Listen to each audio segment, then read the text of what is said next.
नमस्कार, स्वागत है आप सभी का अपने YouTube चैनल पे। साथियों, थर्ड ग्रेड भर्ती का विज्ञापन है वो जारी हो गया है और आप सभी जिस प्रकार से निराशा महसूस कर रहे हो, आपकी मैं बात समझ सकता हूं, क्योंकि थर्ड ग्रेड भर्ती के इतिहास के अंदर सबसे छोटी भर्ती होने जा रही है।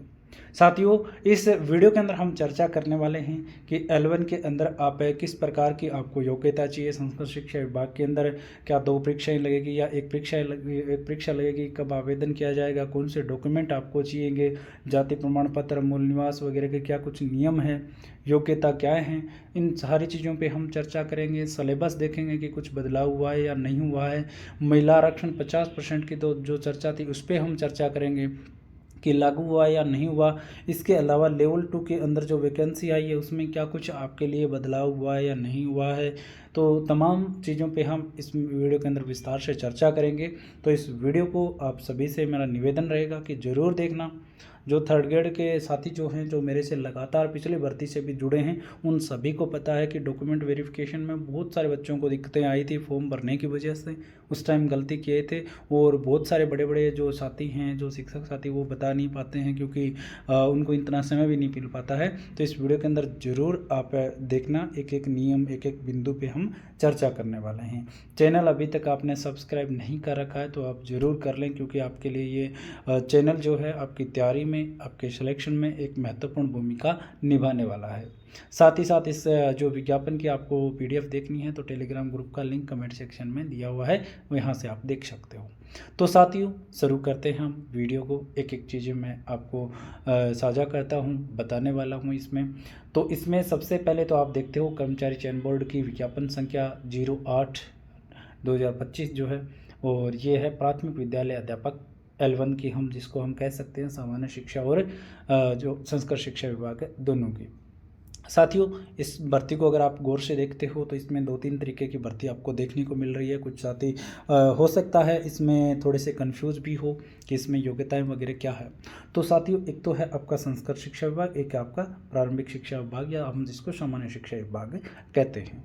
क्या फ़र्क है इसके अंदर? तो संस्कृत शिक्षा विभाग के अंदर क्या है कि सारी पढ़ाई जो है संस्कृत के अंदर होती है, स्पेशल विद्यालय होते हैं। और सामान्य शिक्षा के आप सभी के, आपके आसपास में जो विद्यालय रहते हैं लगभग वही रहते हैं। तो बड़ा विभाग जो है प्रारंभिक शिक्षा विभाग या सामान्य शिक्षा विभाग है संस्कृत के बजाय।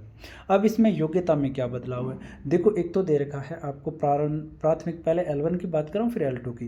प्राथमिक विद्यालय अध्यापक सीधी भर्ती लेवल 1 संस्कृत। अब संस्कृत जो नाम दे रखा है ना, तो इनके लिए आपको क्या चाहिएगा कि आपकी जो BSTC जो है वो आपकी शिक्षा शास्त्री से होना चाहिए। क्या होना चाहिए? BST शिक्षा शास्त्री से होनी चाहिए। इसमें पढ़ाई संस्कृत विद्यालयों के अंदर होने को खास ज़रूरत नहीं है। इसके 187 पोस्ट हैं और ये भी ध्यान करना कि इसमें नॉन TSP एरिया की पोस्ट है, TSP एरिया की है ही नहीं। ठीक है, तो इसमें सभी BSTC वाले नहीं भर पाएंगे।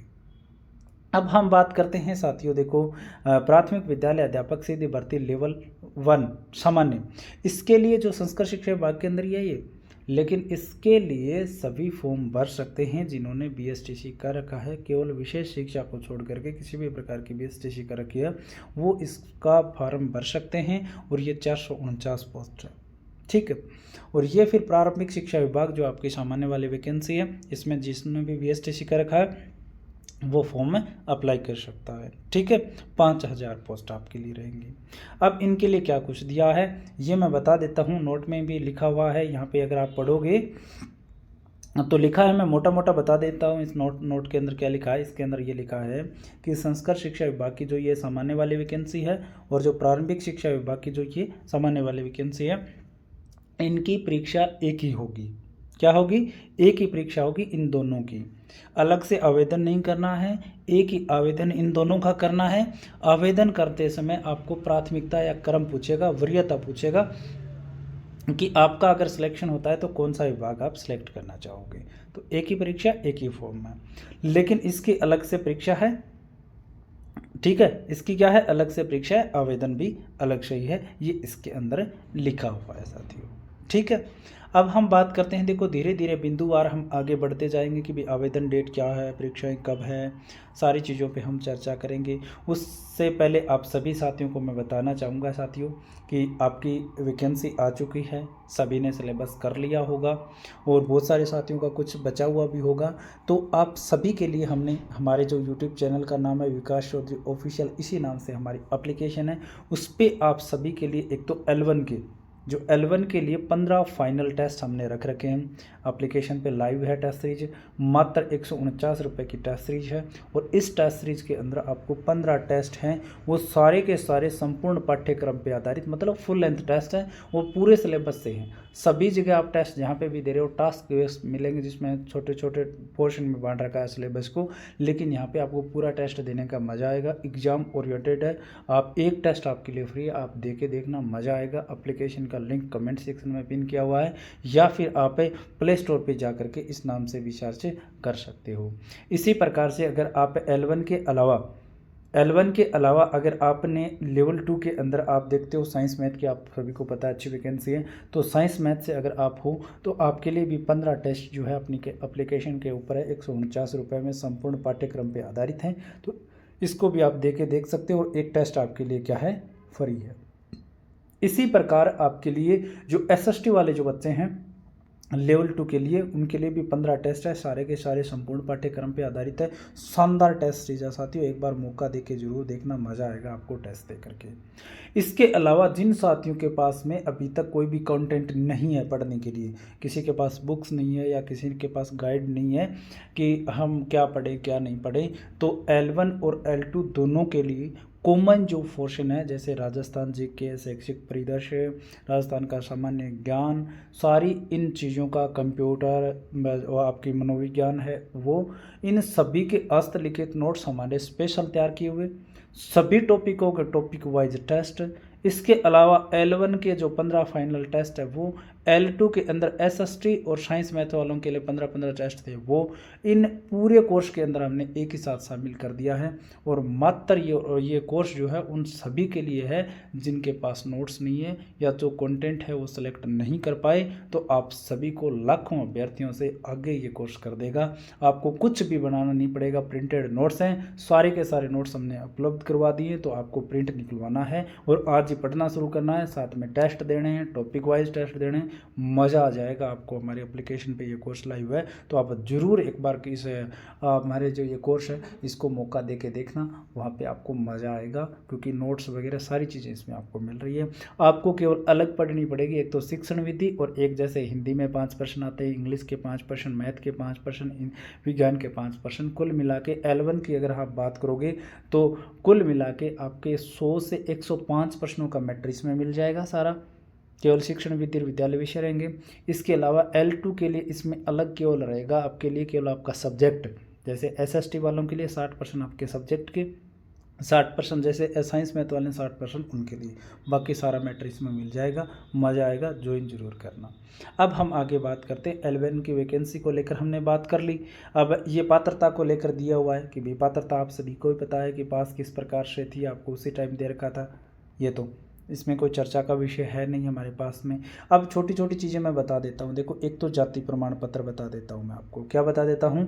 जाति प्रमाण पत्र, क्योंकि ज़रूरी हो जाता है, जाति को लेकर आपके लिए दिक्कतें आती है डॉक्यूमेंट वेरिफिकेशन के समय।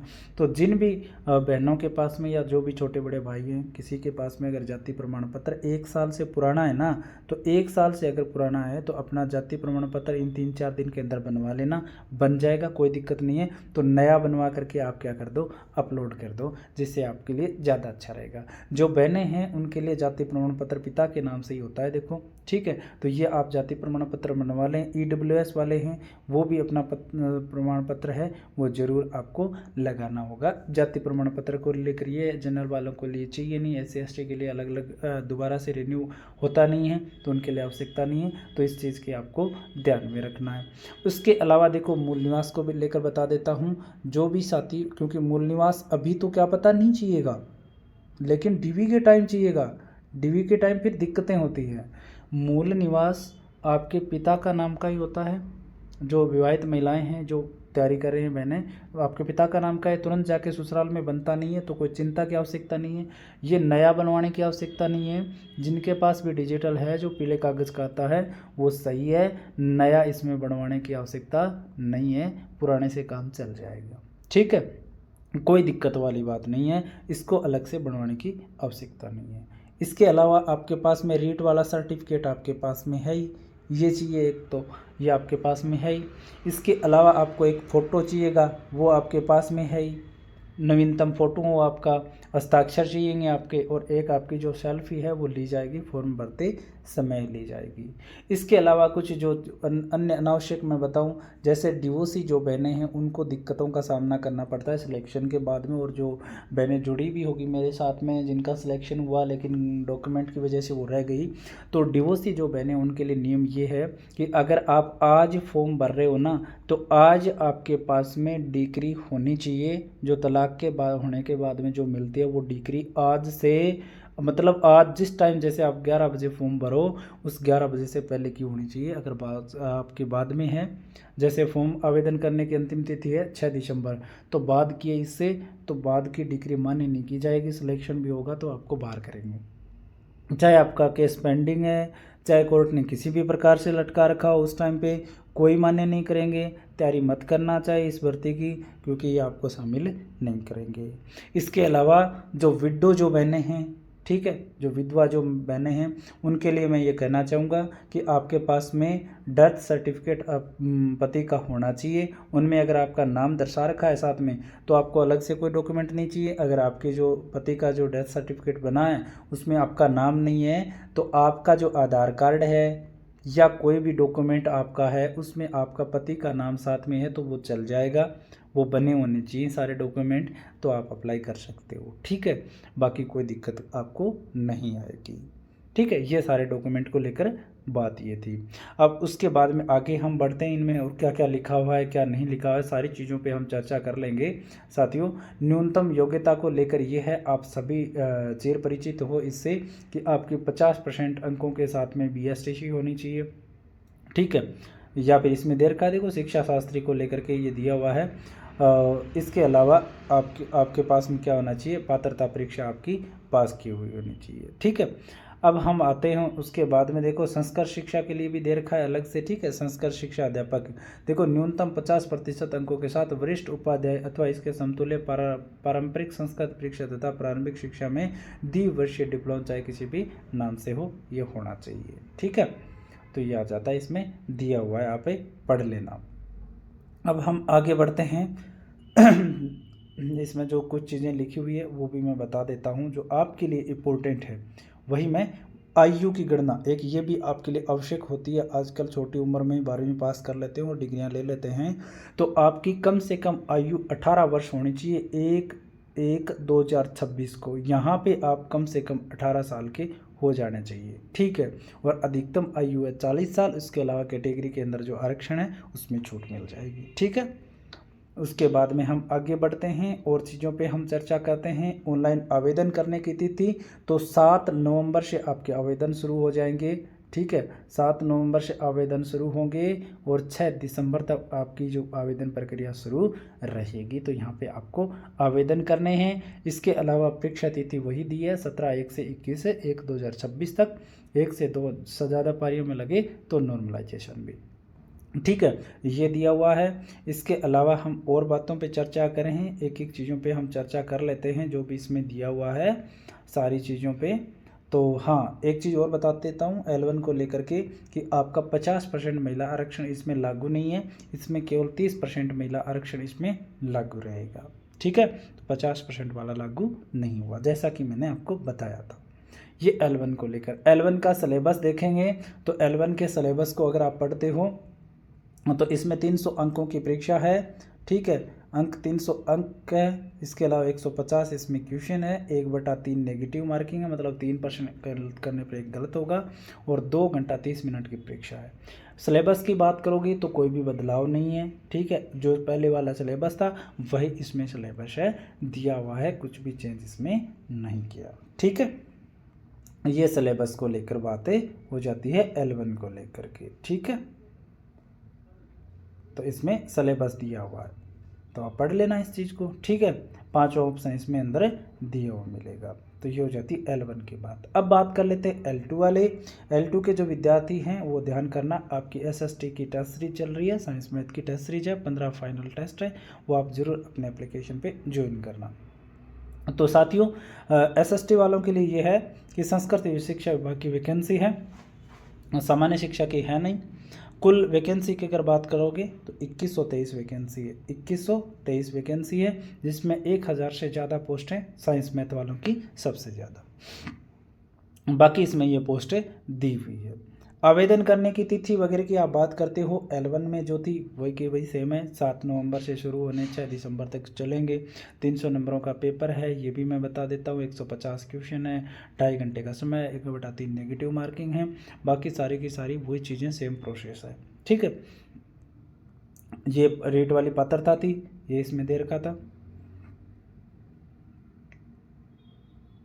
ये इसमें योग्यता को लेकर दिया हुआ है, ये आप ध्यान से रखना भाई, ये ध्यान से पढ़ लेना योग्यता को लेकर के, ठीक है। अब इसके में हम देखें, क्योंकि और तो मैंने बता ही दिया, परीक्षा का आयोजन वगैरह को लेकर वही सेम टू सेम है, अलग से क्या पढ़ें हम, ठीक है। वही सारी चीज़ें चाहिए आपको फॉर्म भरते समय। सिलेबस में मैंने ये बताया है। सिलेबस की हम बात करें, इसके अंदर एक छोटी सी समस्या आ रही है कि जो विज्ञान गणित वाले हैं उनके लिए गणित का सिलेबस नहीं छपा है, ठीक है। तो वो छप जाएगा, गलती से मिसप्रिंट रह गया, वो मतलब छपा नहीं, वो आपके लिए अपडेट कर दिया जाएगा। बाकी कोई भी बदलाव इसमें नहीं है L2 के सिलेबस में भी, ठीक है।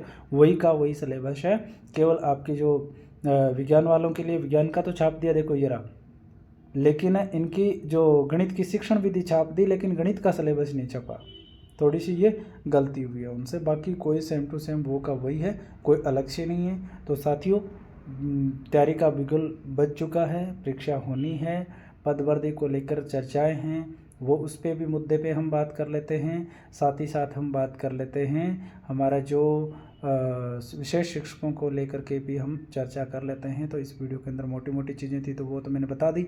अब हम चर्चा कर लेते हैं पद वर्दी को लेकर के, जो भी चीज़ें हैं उन पे हम भी चर्चा करनी बनती है हमारी, ठीक है। तो साथियों L1 और L2 दोनों के अंदर विशेष शिक्षकों के पद नहीं है, 0 पद है, जैसा कि मैंने बताया था। कि साथ आप देख लेना, जो साथी रेगुलर जुड़े, मैं 12 महीने से कह रहा हूँ विशेष शिक्षकों के पद नहीं आ रहे हैं। जब तक बैठे रहोगे अंदर तो नहीं आएंगे, और देख लो नहीं आए। बहुत ही निराशा की बात है, इतने लाखों बच्चों ने BSTC BEd किया है और पद नहीं है। ना सरकार जाग रही है, सो रही है। और साथ ही साथ बच्चों आपको भी ये थोड़ी सी मैं गलती मानूंगा कि आप लोग भी सजग नहीं हुए, तैयारी के लगे रहे लेकिन आवाज़ नहीं उठाई। साथियों आवाज़ कमर कस लो, आवाज़ उठाना शुरू कर दो, अभी भी समय है, वैकेंसी बन जाएगी, ठीक है। इसके अलावा सामान्य शिक्षा की L2 की नहीं आई, ठीक है। चर्चाएं चल रही है कि लगभग 2100 पदों पे वैकेंसी आ जाए, ठीक है। इस प्रकार की फाइल घूम रही है लेकिन पुख्ता नहीं है। हाँ एक चीज़ है कि DPC अगर होती है तो 22,000 या 21,000 के समथिंग पद खाली होंगे, फिर कम से कम 15,000 पदों पे लेवल 2 की वैकेंसी बन जाएगी। मज़ा आ जाएगा L2 वालों के लिए, बहुत सारे बच्चे सेलेक्ट होंगे। तो ये हो जाए भगवान की कृपा से, और आप सभी इसके लिए आवाज़ भी उठाते रहें तो ये वैकेंसी भी शामिल हो जाएगी। और उसके बाद में पॉसिबल हो सकता है कि जो 3rd ग्रेड की एग्ज़ाम डेट है वो बढ़ जाए, क्योंकि लेवल 2 के फिर सामान्य शिक्षा के आवेदन नहीं आए ना, क्योंकि ये नहीं हो सकता कि संस्कृत शिक्षा विभाग वाले हमने भरवा लिए। अगर DPC होती है, वैकेंसी आती है तो फिर एग्ज़ाम आगे जा सकती है, ये मान के चलना दोस्तों। DPC होने के बाद भी आपकी वैकेंसी बननी संभव है, इतने आप संस्कृत शिक्षा विभाग के आवेदन करें। हो जाए DPC का फैसला, कोर्ट में पेंडिंग है, तो हम भी उम्मीद करेंगे कि इस प्रकार से चीज़ें आपके पक्ष में आ जाए और आपके पद बढ़े। डेट चेंज होने की, एग्ज़ाम डेट, यही संभावना, इसके अलावा कोई संभावनाएं नहीं। बाकी कोई भी प्रकार की किंतु परंतु आपके लिए रहती है तो हमें आप कमेंट में लिखें। मेरे से आप टेलीग्राम पे पूछ सकते हो या फिर आप व्हाट्सएप पे पूछ सकते हो। इस वीडियो में इतना ही, धन्यवाद।